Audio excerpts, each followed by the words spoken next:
Welkom by vandag se les oor jou persoonlike filosofie van onderwys, 'n fundamentele konsep wat vorm hoe jy onderrig, lei en groei in Suid-Afrikaanse klaskamers. 'n Persoonlike onderwysfilosofie verteenwoordig 'n onderwyser se kernoortuigings oor onderrig en leer. In Suid-Afrika se diverse klaskamers dien dit as 'n kompas vir effektiewe, kultureel responsiewe onderwys. 'n Onderwyser se leidende beginsels omvat hul sienings oor die doel van onderwys, die leerprosesse en hul rol in onderrig.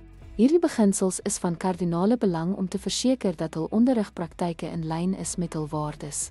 Hulle bevorder konsekwentheid in besluitneming en verbeter die onderwyser se vermoë om aan te pas by die uiteenlopende behoeftes van leerders.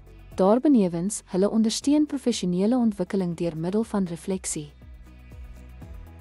In Suid-Afrika sluit voorbeelde in taalinklusiewe onderrig deur kodewisseling in veeltalige klaskamers, ubuntu geïnspireerde herstellende praktyke in plaas van strafdissipline, en kritiese pedagogie wat plaaslike geskiedenis met kontemporêre sosiale kwessies verbind.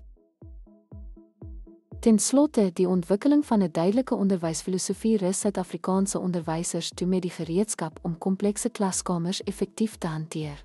Dit stel hulle in staat om uitdagings in betekenisvolle geleenthede te omskep en te verseker dat onderwys relevant is vir hul unieke kontekste. Terwyl jy jou reis in onderwys voortsit, onthou om toegewyd te bly aan jou filosofie en aan te pas by die behoeftes van jou studente. Jou toewyding vorm die toekoms van onderwys in Suid-Afrika.